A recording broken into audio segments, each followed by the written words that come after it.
your feelings hurt. Read this. Well, hello there. Hey. Yo. Welcome back to Payman's Void. It's time for another Karmanline short review, the only place in the world where you can watch three cursed filmmakers reviewing your short film. Wow. User-submitted short films sent to us. We review them. Is that real? Well, what is real? I mean, really? Oh my god. I've never thought of it that way. With that, it's incredible. It's a really good point. Let's do this. We have a film today to review called Card. Card. It actually isn't called Card. It's called March 12th, 2019, I think. On YouTube. That's what the YouTube link said. Yeah.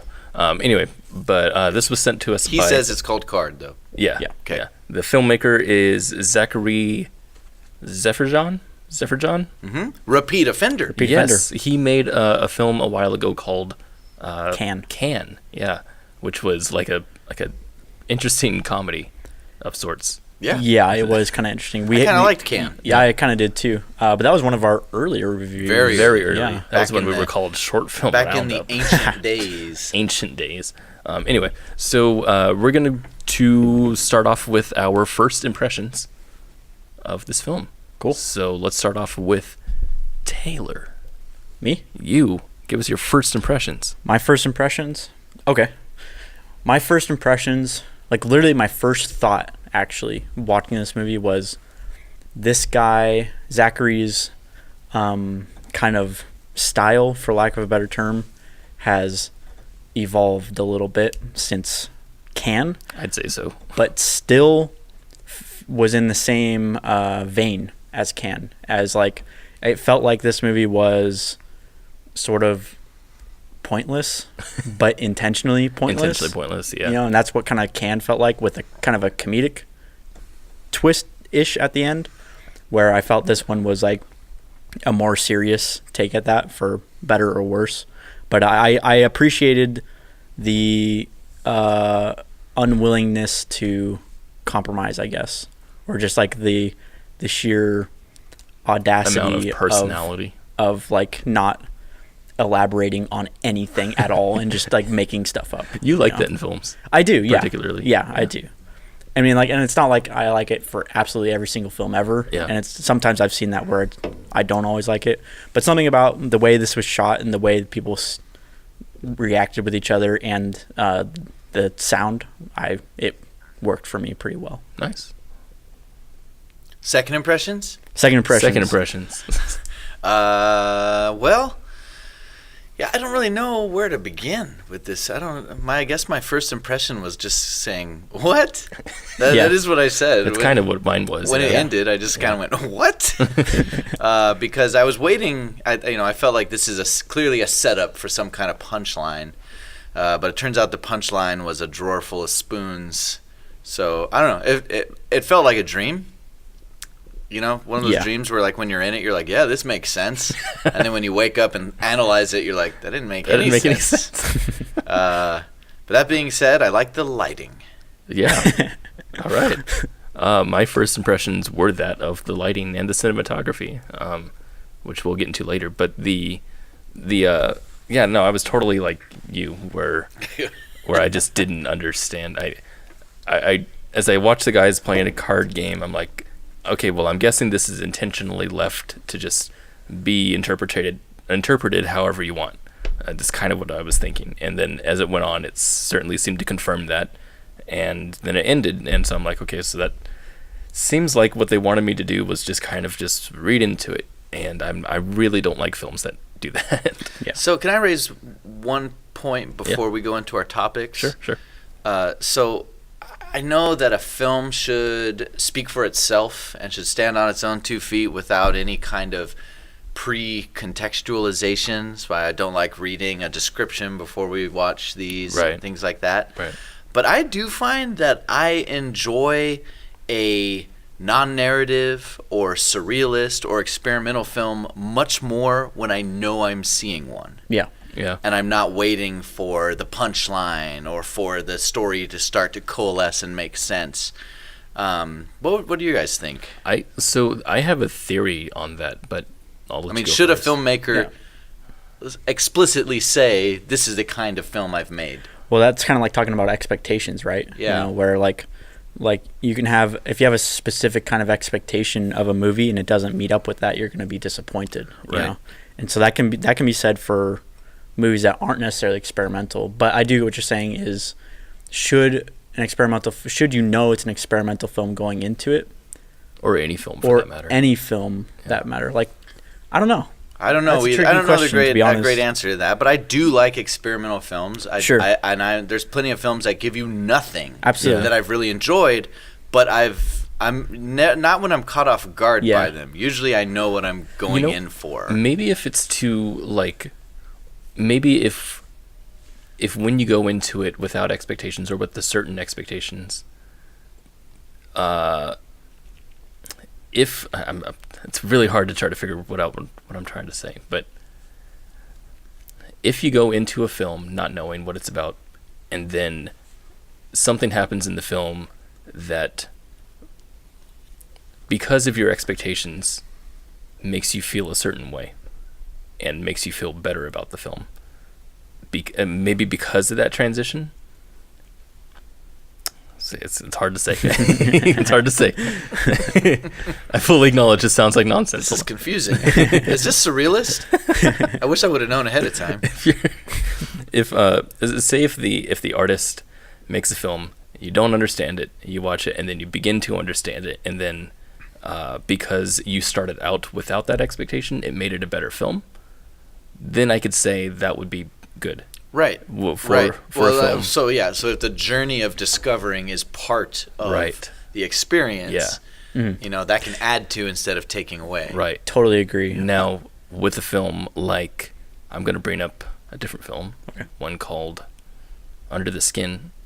I feel like that's a film that you have to go into kind of knowing what it's going to be. With someone like me who wants to go into it thinking about like story and stuff, thinking that I'm going to be revealed to some kind of story, watching that was just confusing.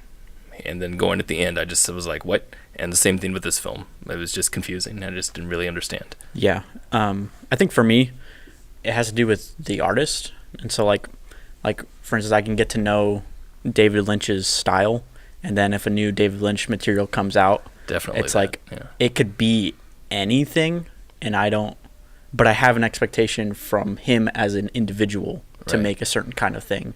So that can kind of play into experimental films where it's like past work becomes the context, not necessarily the genre itself. Well, and so my theory about this is that I think that artists should put in the context into the film itself. So a film like Third and the Seventh is a film that shows its context basically as you watch it. It shows you it's an abstract film. Don't expect any kind of story here, and you understand from the get-go. Sure. I feel like films should do that. Just show you. I kind of agree with you. Yeah, I do agree with you. I think it'd be nice. Yeah. I don't know. I don't know if "should's" the right word, because creating the context can be a piece of your art as well. Yeah. Right. So if you're David Lynch, the fact that you are David Lynch impacts the movie you're making no matter what. The context is already there because you're a famous filmmaker who has a reputation. Right. You can't erase that. Well, same with Star Wars, right? Yeah. Yeah. For example, Taylor once sent me a music video he made. Said, "Hey, check this out." And I know that Taylor is an experimental musician and filmmaker. Yeah. So when I saw the 30-minute runtime, I was like, all right, here we go. If any other human sent me a music video that was 30 minutes long and said, check this out, no way. No. Yeah. Totally get it. Anyway, Sure. So there's our tangent, and now we'll return to talking about this film. Okay, perfect, because I have a point about this film. Yeah. Okay. A critique that I feel like, so you were talking about interpretation and like how this film is left to interpretation. And I always love that from a movie, but I kind of feel like I don't like when I can sense that the filmmaker behind the film doesn't have their own interpretation of the film. No, that is kind of what drives me a lot about the films that I watch, and I feel like this is very close to that. That's how I feel too. I kind of feel like there is no answer that the Like person he's purposely asking questions that they don't even have answers to. Yeah, Yeah. and I kind of don't like that. Yeah. I think there's certain times that you can like that. Yeah. You know? Well, I mean, like a Jackson Pollock painting, Right. like, well, you know, that's completely abstract, and he's not going to Right. like answer to that, Right. You know, but when you're showing like cards are flipping over, and then he pulls a drawer of spoons, Yeah. you know, it's like, what does that mean to you? Right. What does that mean to you as a filmmaker? Right. As a you know? filmmaker, right? Yeah. And there's always there was something that we talked about recently in our Facebook group where someone had said that they intended something in their movie, or maybe this was on a previous episode, and we had just kind of like scoffed at the idea because we're like, if you intend something in your movie and you don't have a reason, then then there's no intent, right? You can't just say I intended it, and that's Right, it. right. You know? Oh, it was a really weird way of shooting a scene. Yeah. I remember. Yeah. Yeah. For our first topic, we are going into cinematography. Sweet. So let us talk about the cinematography. I really adored the cinematography in here. Just for looks wise, but that's about it. We talked about how we didn't really know where the story was going, if there was any story, Right. or any interpretation of any story. But as for the shots and the shape of the shots, they were really cool. The lighting was really this cool. shot especially, I Yeah. like a lot. Good lighting right there. I like the balance. I like the single source. Really cool looking stuff. But there was some weirdness here. This two-shot. What's behind him right there? Is that a light? Oh, that looks like a light. What is that? Is it like mounted on the wall or something? I don't No, know it's what on it a is. light stand. Oh, really? Yeah. Seems like it. Interesting. So, D, you're pointing out the 180 break? Yeah, See? it does look. That is a light. That's a light. Oh, yeah. That's funny. That's incredible. Yeah, or maybe it's a. I don't know. Is that a light? It doesn't even look like a light. I think it's a light. I think it is a light. Yep. Yeah. Anyway, yeah, the 180 break here, where they're both facing the same screen direction. Yep. Yeah, they're both on the left third, Yeah, both on but the they're left. facing each other. Yeah, they're supposed to be facing each other, but they're both looking to the right. Yeah. So it makes it look like they're on the same side of the room. But I mean, there's differences to show that they're not, like the big giant glass here in the frame, and the blue wall behind them as opposed to the window behind the other guy. You can do things like that to clue your audience into saying they are in fact in different spots, but just as the reason why it's even in film in the first place, the 180 rules, because it does get confusing to people. Yeah, I don't think anyone watching this is going to be confused as to who's looking at who and where they're sitting. But it still is disorienting whenever something is done not the standard way. It makes you disoriented and changes the way you perceive the story. Right. Now, for this particular story, that might actually be helpful. Yeah. If I could say what the story was. Right. Sure. Right. Yeah. And in this case, it doesn't really feel like the 180 is being broken with any purpose or intention. Yeah, any intent. And in fact, I've even broken the 180 in the exact same fashion before, just unintentionally, just on accident. Right. Sure. And it's really easy to forget about the line and even like figure out where the line is on set. Right. That can get really challenging. Yeah, it can be. But luckily here, we did have that long wide shot in the beginning. That helped a lot. It did, yeah. Yeah, I did really like that too. I think a lot of what I like in this film is the non-urgency, in these shots. I like that too. The idea that very deliberate. Yeah, the idea that he wants to have this shot where he's in the middle and he's walking around him, it does feel. The shape very of this deliberate. room is very cool Yeah. for this short. Definitely, yeah. I love this zoom too. I've been really on. I was a starting to zoom wonder kick if that's lately. a zoom It or looked like a slide to me. Was it? slide. They do it twice. They do it Oh, here. yeah. They do a slide towards the card table too. It feels like a zoom. Maybe it's just the the shape of the room that makes it feel like a zoom. I want to say it's a zoom, but it's a good zoom if it is. If not, then it's a cool movement anyway. Interesting. Anything else about cinematography? There's the slide. See, that doesn't feel like a slide. Looks like a zoom to That me. looks like a zoom. Yeah, because nothing's changing shape. And the background is compressing in too. Oh, is it? Yeah. Yeah. So it is a zoom. All right. It's interesting. It's as if this zoom meant something, right? Yeah. Yeah, that's weird, right? Well, that's what, and again, if you're storytelling with your camera, this is zooming towards that one middle card, right? Yeah. The middle card, Well, maybe some action, right? maybe the spoon. Well, and the other thing to hear is like, is this just a legitimate game that we don't know how to play? That's another thought. Yeah. I know. I kept trying to understand. They were matching up pairs. Yeah. And moving them around, but I couldn't gather any game out of No, this. I couldn't either. Yeah. Not one that I'd want to play anyway. Yeah. I'm guessing the spoon. I don't know. I'm guessing the. The spoon is for opening the drawer full of spoons. That's what it's for. I thought the spoon was like the winner takes the spoon or right, something. and clearly he's been winning all of them because look how many spoons I he guess has. so. But then if he's been winning all of them, I feel like that's the guest that's winning, right? Right, the other guy looks like he's clearly in charge and ruling this place. So he's like, look, I got a 5. I'm taking your spoon. And I'm going to put it in my drawer full of spoons. all my other spoons. I don't even live here. And then leave your house. Yeah. Yeah. That's my favorite shot of the movie. That is a really cool shot. I love that. And I love the credits rolling under here. I do too. I think this is one of the most creative credits that we've had. Yeah, it looks awesome.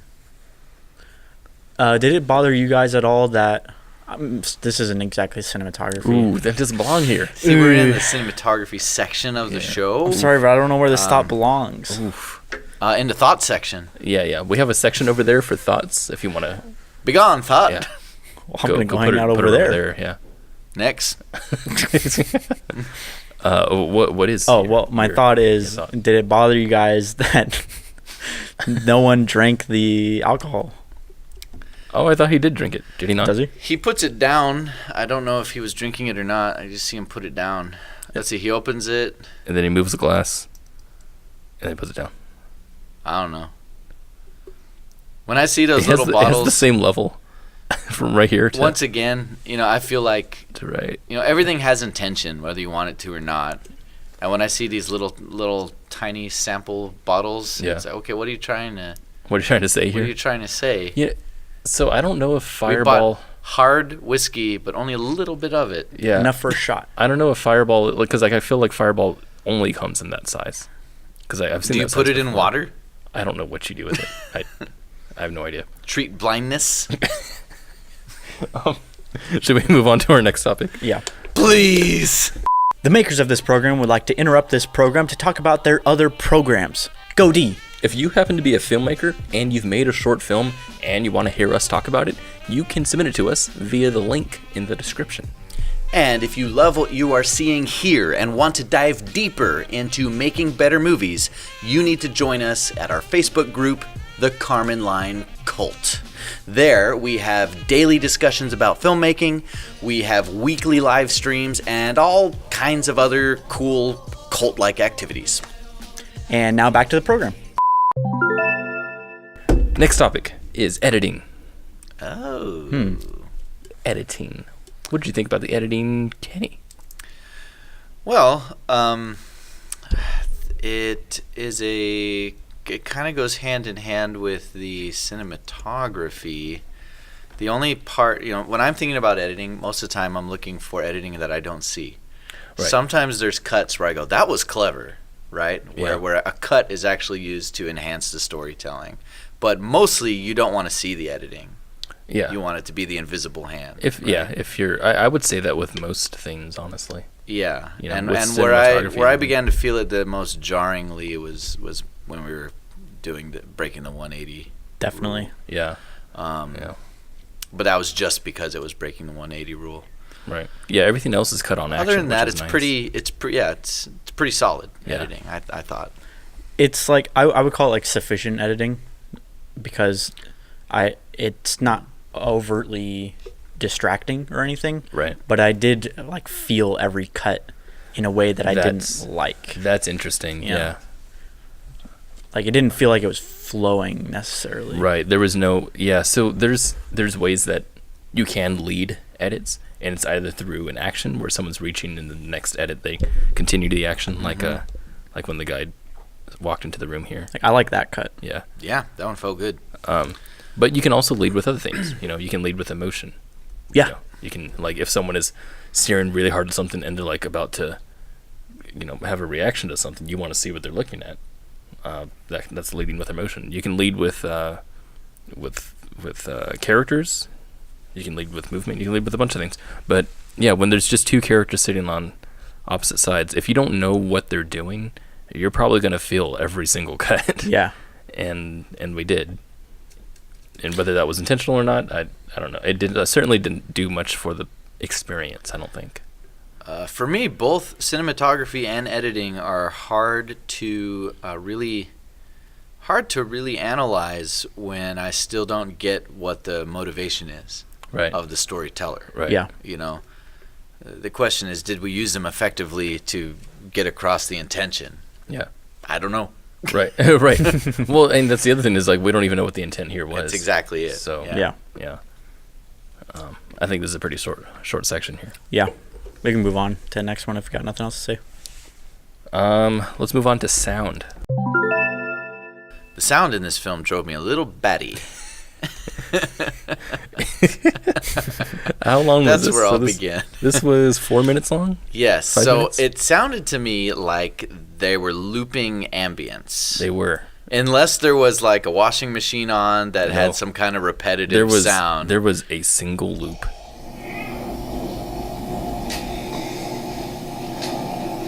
There's one part. Yeah, it sounds almost like a dog howling in the background. Yeah. Just over and over. This part.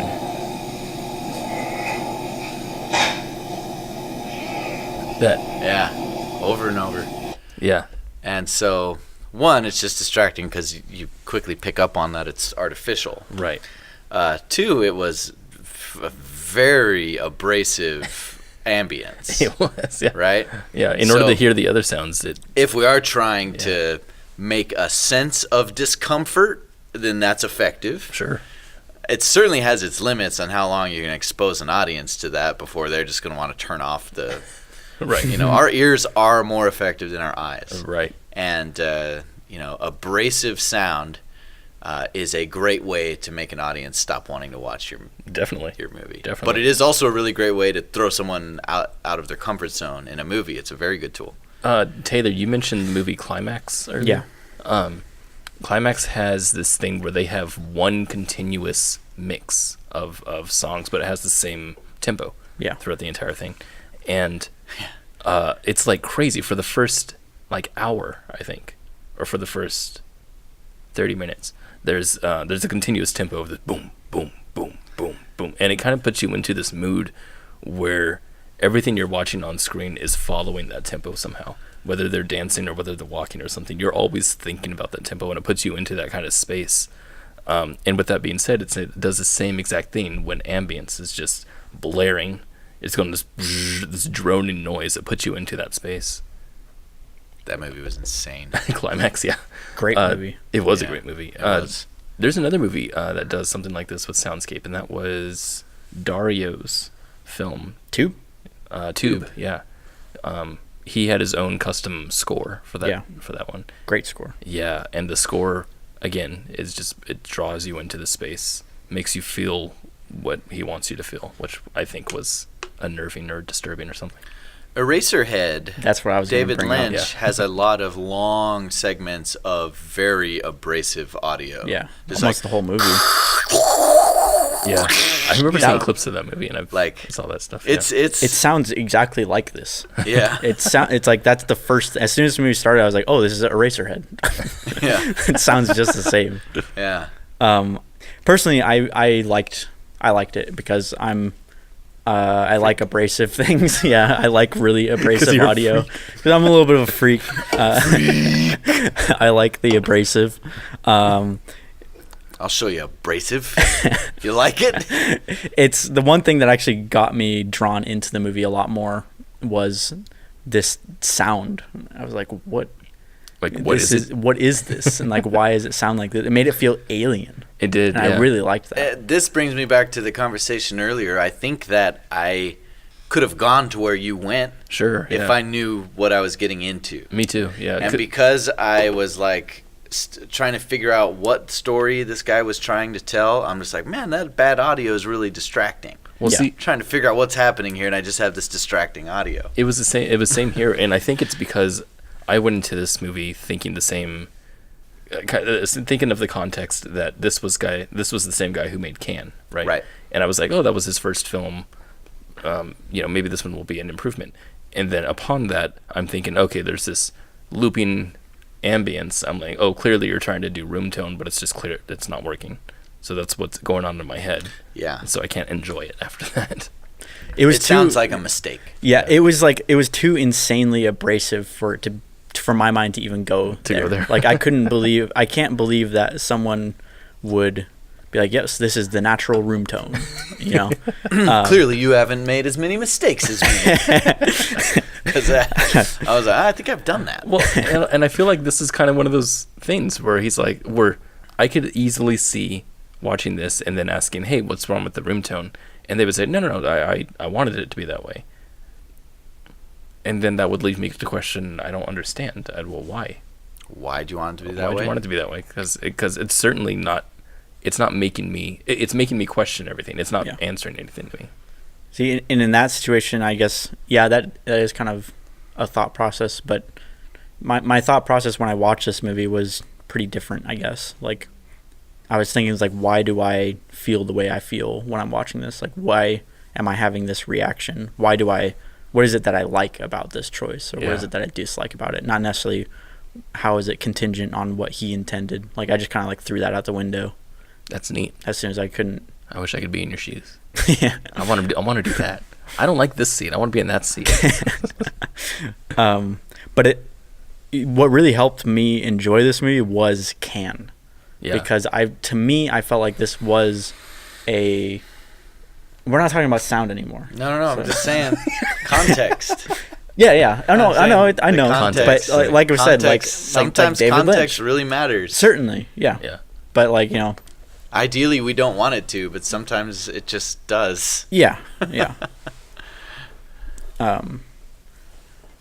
Because Can, although somewhat humorous towards the end, was very much a give you nothing experience, in the sense that you just watch this guy set up he gets like cereal at one point, and then he just sets up a can over and over and over and over again, and he just fails, and that's like the whole thing. Yeah, but I would say it built up to something, though, you know, and the idea that he was setting up the can over and over, that was giving me something. And all the things they were doing looked like just identifiable normal things for a guy to just be doing. So it felt like, okay, we're observing a normal human being just doing normal stuff. Sure. It wasn't raising any questions, whereas this one I was like, what is going on? Absolutely. Here? I'm not trying to make the point that this movie is... I'm saying is I see where he's coming from. Like, I see the same attitude in that movie coming through here, but much more extreme and a lot less grounded, obviously. Wait, okay, so off topic. That was way off topic. Oh no, let's get back on topic, please. What's the next topic, or do we have more to say about sound? Thank you. Thank you very much. So that concludes sound. Yeah. It's so easy to get off topic. What a disaster. I think that actually could have easily been into our next topic. Oh, good. Which is directing. Directing. So finally, something vague enough that we could talk about anything. Yeah. So, in the terms of defining direction, as in making a vision real, Yeah. right? Being the force that makes sure a specific vision is realized. Yeah. I'd say there's a strong director's hand in this. Yeah, absolutely. Yeah. I'd say that. Yeah, there's a very strong direction. Like, there's no question to me that this filmmaker made this film. This wasn't made by accident. No. None of this was made by accident. Not at all. Yeah. Yeah. With that said, I think there's things in here that maybe weren't intended to be the way we read them. You know? Sure. As is with all art, obviously. Yeah, and this is always going to be a fight between communication and expression, right? Right. And we go back to that age-old conversation. Right. Are you making your art for yourself or for an audience? Or for an audience, And right. if you're making it for an audience, then how close are you to your concept? Yeah. Can you separate yourself from and sit in an audience's chair without Right. your own, internal context. Of Exactly. Biases. And Yeah. no, I mean, like when I look at a film, that's what I'm trying to think of is how are you afterwards, at least, is how are you communicating your idea specifically to me as a person, or as me as the audience, someone who's not in your head. How am I getting what you're giving? Instead, this does feel a little bit more expressive. This does feel more like the guy is just kind of, Zachary is just giving himself, just doing something that he wants to do. Yeah. Sure. Like I've had times where I've had a dream and I thought, I want to make a film of that dream, just exactly the way I saw it in my head. Yeah. Right? That's obviously not going to necessarily mean anything Right. to an audience, Right. other than just be interesting for me, Oh, an or- interesting experience. Right. Or it might, like, after you make it, communicate unintended Something completely something different. amazing. Yeah. Yeah. Something different. Yeah. Yeah, and you become the hero to the white nationalist movement. Oh, You're no. like, that's not what I intended, guys. It was Not again. Oh, that's an example. Fictitious, it's not real. That's too bad. Yeah. I mean, that's good. I in no way endorse the white nationalist movement. No way. That's good. Cool. They can't find me here, can they? No, not in the void. And in the void. Yeah, I think I like the directing here, and I want to see, because Can was his first movie, or like one of his earliest movies. He made it in the description. It says he made it on a whim, Right. and I feel like this movie has a little more thought put into it, but still not a ton of thought put into it. Yeah. So it's like a little stepping stone, and so I in the future, I would love to see Zachary take a lot more time, I want to say, and really think out a kind of film, or Sure. think out a film and figure out what you want to say with the film or don't say with the film, or what you Right. want to do with it, and may see something a little more methodical, Yeah. I guess. It was really interesting that the YouTube description in this just was blank. Yeah. In his first in Can, there was a full description. Yeah. How he made it on a whim, and The this is YouTube what- video didn't even have a name. Yeah. Yeah. Yeah. So yeah, exactly. So I think that's a good segue into questions. sure. Yeah. Yeah. So we're gonna ask questions directly to Zachary, and let's do it. If you're a viewer at home, please chime in and let us know yes. if you have any questions for Zach. You may have picked up on something we've missed out on. Feel free to ask away, and we'll all have a cool, fun conversation and become closer together and be a happy film reviewing family. Zach, Here we go.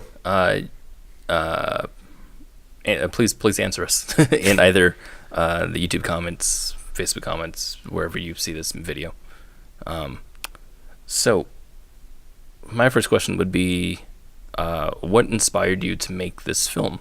Why did this come into your head? We noticed on your YouTube channel that you have, I think, 5 other films or 4 other films. I assume they're films. I didn't actually read the titles, but there were other films. You sent us this one. It definitely looks planned out. It's definitely shot as if it was, a thought in your head. So I want to know what originated that thought. I would like to know what kind of movies you want to make. Like, what sort of movies, what do you want to achieve with filmmaking? And I also am curious about some of your influences as a filmmaker. And I'd like to crack the mystery of the card game and the spoons. You want to know what it's about? I do. Sorry, I'm still there. I'm so caught up on that, man. Even if it doesn't have a specific meaning, Yeah. if there's got to be a story of, wouldn't it be interesting if, Right. we did this, to whatever degree you're willing to let that out. I'd love to hear it. And on top of that, could you answer our conversation about the sound and the choice to loop that ambience? And were you just trying to achieve a realistic room tone, or trying to abuse us? Have a nice disciplined audience experience. Yeah. Cool. All right. Very Cool. good. Well, thank you so much, Zach, for sending us your film, and we want to see more Yeah, from you, obviously. definitely. Yeah, so do so. Yeah. So we got about ready to go back to the what was it? The thought section Yeah, the thought section. where you put all your thoughts. Yeah. Is that where we go in short film roundup? What did you say? dare you. Sorry. What did you say? Is that where we go when an episode of Karmanline short review ends? That's still hard to say. Sorry. Karmanline. Bad. Karmanline short review. Hey, when an episode ends, is that where we go? Answer me this. What happens to you guys? Honestly. Okay, Honestly. not gonna Because I lie. know what happens to me, but I'll tell you. What? What happens to you when an episode ends? Where do you go? I go to my office and eat Rubios. That's amazing. You have an office here? I do, yeah. That's incredible. Yeah. How did you get an office? I don't know. Huh. Whatever. Okay. What happens to you? I masturbate. Oh, just like Endlessly? endlessly. Yeah, nonstop. It's actually terrible. You never... I never climax. Yeah, it's Wow. awful. That's terrible. It is a curse. Yeah, it's really terrible. Huh. Payment watches sometimes. Mine is the exact combination of those two things. Interesting. Really? Yeah. Interesting. Yeah. Both. Yeah. At the same time? Yeah. So Eat you like eating Rubios and Rubios masturbate, and you yeah. masturbate? One does, right? That sounds. Wow. I'd rather do that. I think at least I can have a burrito while I'm going at it.